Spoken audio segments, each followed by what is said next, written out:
মেয়েটা বাঁচতে চেয়েছিল, কিন্তু ভুল মানুষকে বিশ্বাস করে আরও বড় ফাঁদে পড়ে গেল।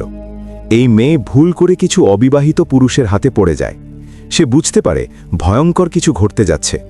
চরম হতাশার মধ্যে হঠাৎ দূরে এক মহিলাকে দেখতে পায়। মেয়েটি দৌড়ে গিয়ে তার সামনে হাঁটু গেড়ে সাহায্য চায়, কিন্তু অবাক করা বিষয়, এই মহিলা আসলে ওই লোকগুলোরই সাথী। তবুও তার মনে সামান্য দয়া ছিল। সে লোকগুলোর দিকে ইশারা করে বলে, তোমাদের মধ্যে মারামারি করে যে জিতবে, মেয়েটা তার। এই কথা শুনে সবাই নিজেদের মধ্যে লড়াই শুরু করে। আল্লাহ আমাদের সকল বিপদ আপদ থেকে রক্ষা করুক, সবাই বলি আমিন। তারপর সুযোগ পেয়ে মেয়েটি তাড়াতাড়ি সেখান থেকে পালিয়ে যায়। সে প্রাণপণে দৌড়াতে থাকে।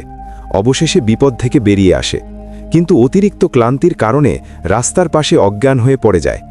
এই সময় এক পথচারী চিত্রশিল্পী তাকে দেখতে পায়। সে মেয়েটিকে তুলে নিজের বাসায় নিয়ে যায়।